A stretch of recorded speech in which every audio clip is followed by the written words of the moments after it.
Oke, Assalamualaikum warahmatullahi wabarakatuh. Kembali di acara kita yaitu Tanda Vital bersama saya Dr. Patriot Haryo dari Klinik Utama CMI atau Canon Medicine Indonesia. Hari ini saya akan mencoba membahas mengenai apa itu gagal ginjal. Kenapa ginjalnya kok bisa gagal ya? Harusnya kan ginjal nggak bisa gagal ya. Jadi kita sebutnya itu gagal ginjal tapi kronis, di mana kondisinya ini sudah lama. Atau bisa dibilang bahasa Inggrisnya itu chronic kidney disease, di mana chronic kidney disease ini adalah kondisi kegagalan fungsi ginjal yang sudah dialami kurang lebih selama 3 bulan. Oke, sebelum kita masuk lebih lanjut, kita akan harus mengetahui dulu ginjal itu bentuknya seperti apa sih, kemudian fungsinya untuk apa, dan apa dampaknya kalau misalkan ginjal ini bisa sampai gagal. Apakah bisa mempengaruhi kehidupan Anda, apakah bisa mempengaruhi kesehatan Anda? Disimak ya lebih lanjut. Oke. Yang pertama kita harus tahu dari bentuk ginjalnya sendiri adalah seperti biji kopi. Bisa dibilang seperti biji kopi atau ada yang mau mengartikan yang lainnya juga boleh. Bentuknya seperti ini. Dengan judul gagal ginjal. Gagal ginjalnya kita spesifikin ke kronik ya. Kronis. Oke. Kita memiliki ginjal ini ada 2 buah. Di sebelah kanan dan sebelah kiri. Dan fungsinya apa sih ginjal tersebut? Untuk fungsinya sendiri, dia itu untuk memfiltrasi darah. Apa yang dimaksud filtrasi darah? Di tubuh kita itu mengalir darah sepanjang pembuluh darah kita. Dan pasti ada bahan-bahan yang diperlukan oleh tubuh dari darah tersebut. Maka dari itu difilter oleh ginjal tersebut agar bisa dibuang bahan-bahan yang tidak diperlukan lagi oleh tubuh. Makanya kita bisa mengeluarkan kencing atau pipis. Dan yang kedua itu, seperti yang tadi saya bilang, membuang zat-zat beracun yang tidak diperlukan oleh tubuh.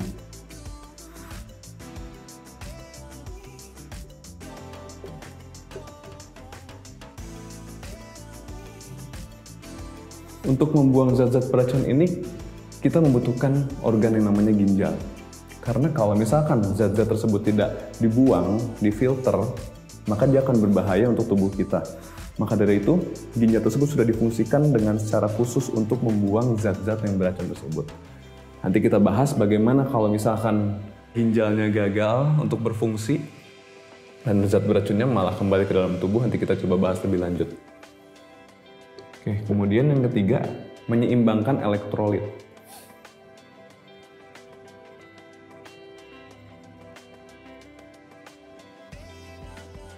Elektrolit tubuh.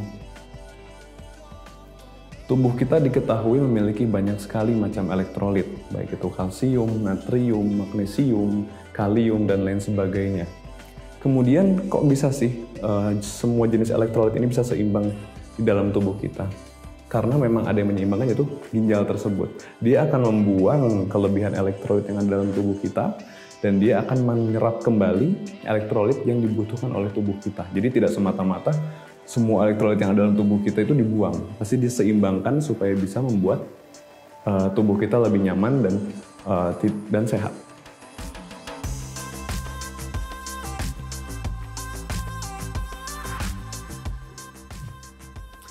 Sekarang kita harus melihat bagaimana sih cara kerja ginjal tersebut secara agak lebih detail ya.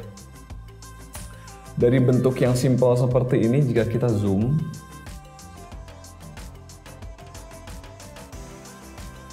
kita akan melihat yang namanya nefron. Nefron itu dimana merupakan sel dari ginjal tersebut yang berfungsi untuk memfilter darah-darah. Dan tubuh kita memiliki nefron itu yang sangat banyak, hingga jutaan. Bentuknya seperti ini.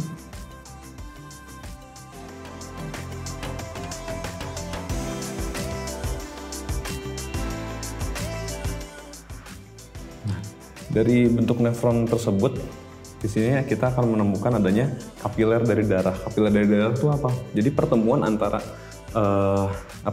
kapiler itu pembuluh darah yang bisa dilewati oleh berbagai partikel, baik cairan, elektrolit, apapun itu, untuk bisa dimasukkan ke dalam, nanti diproses untuk di sel nefronnya dan bisa keluar menjadi urin. Dan disinilah tahapan-tahapan tersebut di mana terjadi penyeimbangan elektrolit tubuh, pembuangan zat beracunnya, dan filtrasi dari darahnya. Di sini kapilernya di sini. Oke, nah nanti dari sini dia ada pembuluh darah yang masuk dan keluar.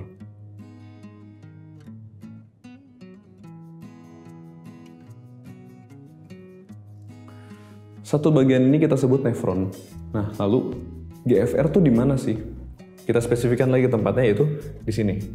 Di sini kita sebut ini namanya kapsula Bowman yang menyelimuti bagian kapiler tersebut. Dan dari keseluruhan ini biasanya kita sebut dengan glomerulus. Keseluruhannya ya, maksud saya keseluruhan di sini ya. Dari sini. Kita pangkas di sini. Glomerulus. Nah, dari glomerulus tersebut nanti darah itu akan masuk dari bagian pembuluh darah di sini, lalu dia akan difiltrasi dan dia akan keluar ke sini. Jadi pada saat darah masuk ke bagian nefron yang tepatnya berada di glomerulus tersebut, yang tadi saya bilang GFR, di sini akan terjadi filtrasi dari darah tersebut, di mana kondisi melakukan filter dari darah untuk membuang zat-zat beracun, menyeimbangkan elektrolit terjadi di situ semuanya. Nah, untuk kondisi yang normal, pembuluh darah itu bentuknya elastis dan darah yang masuk ke dalam glomerulus pun sesuai. Kemudian pada saat sudah masuk ke bagian ke nefronnya dan seterusnya, di sini akan terjadi penyerapan natrium, penyerapan kalium, elektrolit dan sebagainya hingga nanti dibuang sebagai urin.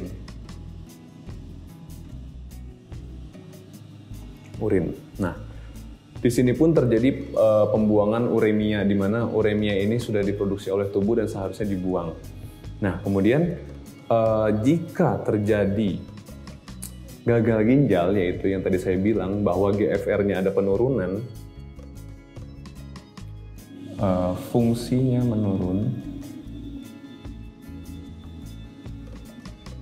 maka filtrasi tersebut yang terjadi di sini tidak akan sesempurna yang seharusnya. Dan biasanya menyebabkan dia menurun itu apa sih? Paling sering itu adalah darah tinggi dan gula. Maksudnya gula ini kencing manis, diabetes mellitus. Hipertensi dan diabetes. Oke. Terus kok bisa sih hipertensi bisa menyebabkan gagal ginjal? Terus diabetes juga kok bisa sih menyebabkan gagal ginjal? Dari pembuluh darah tersebut yang tadi saya bilang di awal, anggaplah ini pembuluh darah. Jika orang tersebut mengalami hipertensi, berarti lama-kelamaan pembuluh darah tersebut akan menjadi keras, jadi menebal, thickening. Jadi karena dia mengeras, menebal, maka aliran darah yang masuk akan semakin sedikit. Nah, ini yang tadinya luas, sekarang jadi makin menyempit ya, untuk ukurannya yang tadinya segini nih, sekarang ukurannya jadi segini. Sehingga darah yang masuk ke ginjal pun akan semakin sedikit. Nah, darah yang masuk sedikit, nutrisi pun sedikit yang masuk dan oksigen pun yang masuk untuk memperdarahi sel-sel yang ada di sini pun juga berkurang. Alhasil, di bagian tersebut, di bagian glomerulus ini terjadi namanya glomerulosclerosis, di mana kondisinya ini menjadi kaku dan sel-selnya ada yang mengecil dan ada yang rusak. Sehingga pada saat terjadi kerusakan, secara berkala dengan adanya hipertensi yang biasanya orang idap itu sudah bertahun-tahun, makin lama semakin menebal. Jadi tidak tidak tiba-tiba langsung ya, begitu dia punya hipertensi, oh ternyata langsung pembuluh darahnya mengeras, nggak seperti itu. Tapi pasti semuanya butuh proses, semuanya itu membutuhkan waktu. Biasanya yang punya hipertensi sudah lama 10 tahun, 15 tahun, 20 tahun, alhasil bisa menyebabkan ke arah CKD ini atau chronic kidney disease. Kemudian diabetes pun hampir sama, kurang lebih. Jadi pada bagian pembuluh darah, terutama di bagian keluarnya dari nefron tersebut, dia itu gulanya akan menempel pada dinding pembuluh darah.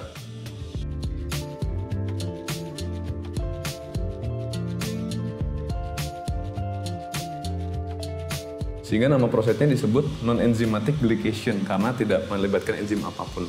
Nah, dari penempelan-penempelan gula tersebut, maka kondisinya hampir seperti yang hipertensi. Dia akan menyempit juga dan darah yang keluar pun tidak akan sebanyak yang seharusnya, sehingga menyebabkan sel-sel yang berada di nefron tadi, glomerulusnya jadi mengeras lagi dan mengecil sehingga membuat fungsi ginjalnya pun jadi turun. Sama halnya seperti hipertensi. Memang dua penyebab ini yang paling sering, walaupun ada penyebab lain, contoh seperti kanker atau tumor, di mana dia perannya nanti pada saat di pengeluaran setelah ginjal, contoh tumor buli atau pembesaran prostat dan lain sebagainya, itu bisa mempengaruhi juga.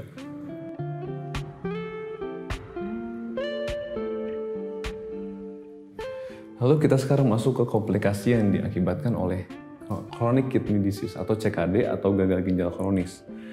Sebelumnya yang paling nyata bisa terlihat itu pada orang yang gagal ginjal kronis karena fungsi ginjalnya sudah menurun, berarti dia dalam pembuangan urinnya pun pasti akan berkurang. Lalu kalau berkurang apakah bahaya? Pastinya berbahaya karena akumulasi cairan-cairan yang harusnya dibuang tadi dipertahankan di dalam tubuh.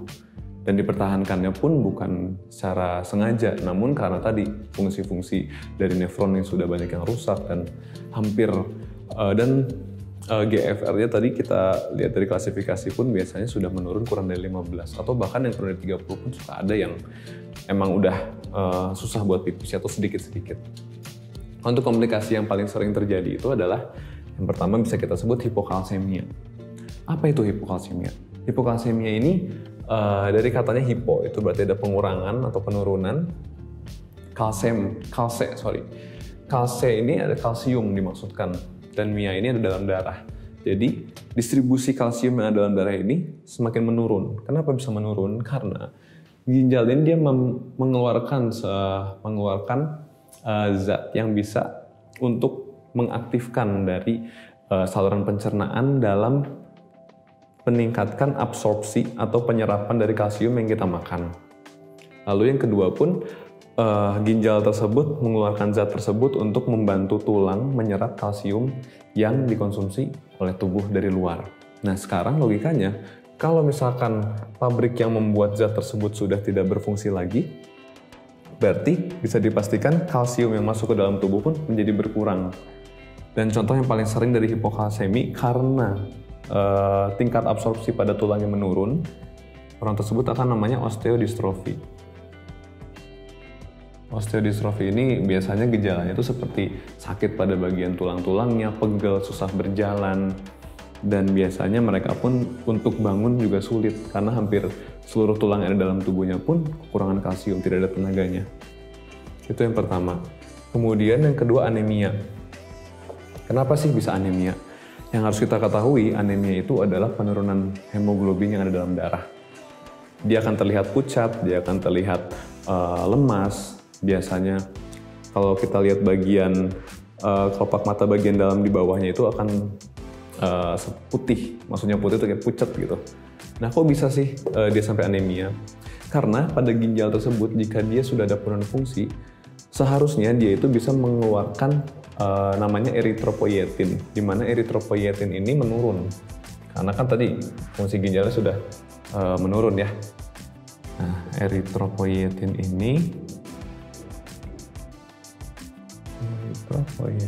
menurun, di mana fungsi eritropoietin ini adalah menghasilkan sel darah yang ada dalam tubuh, meningkatkannya, sehingga kalau misalkan dia ada gagal fungsi ginjal sudah kemungkinan dia akan menjadi anemia itu sangat tinggi. Itu adalah peran dari eritropoietin. Lalu yang ketiga, peningkatan ureum dalam darah atau kita sebutnya dengan uremia.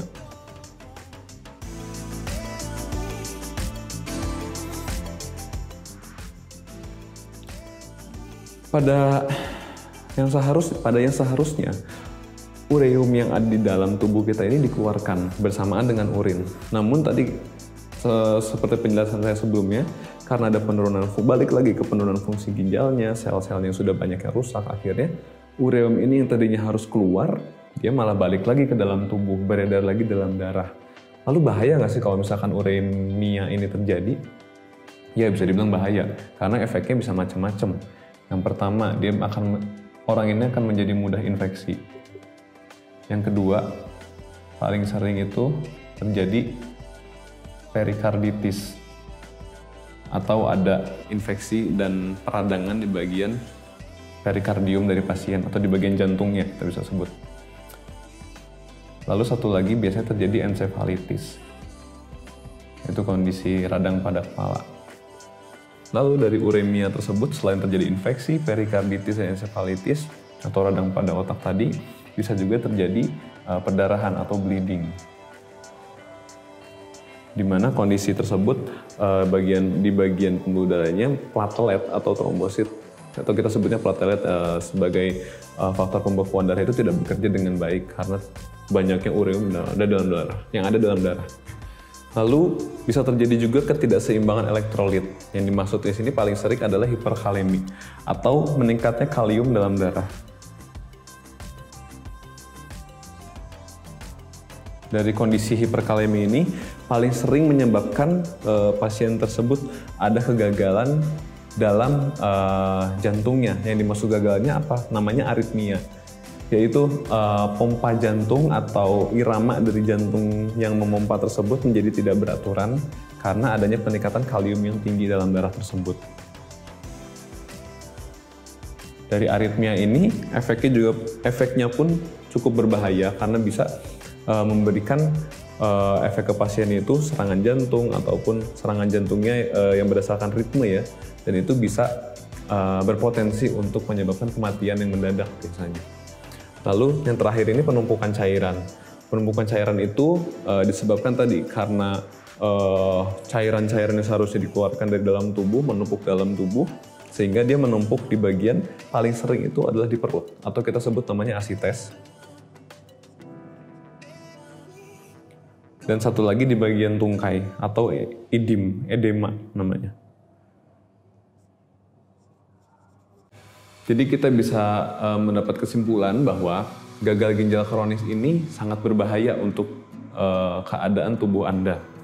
Di mana ginjal tersebut sangat merupakan salah satu organ yang sangat penting di tubuh Anda yang bisa menopang dan menunjang kehidupan Anda.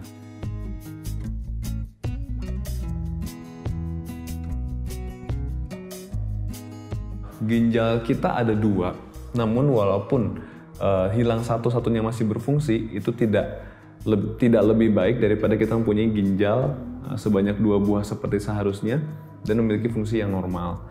Karena kita sudah melihat sendiri komplikasi yang terjadi seperti apa, kemudian diharapkan dari penjelasan yang kami jelaskan ini bisa menambah informasi untuk Anda semuanya mengenai penyakit gagal ginjal kronis.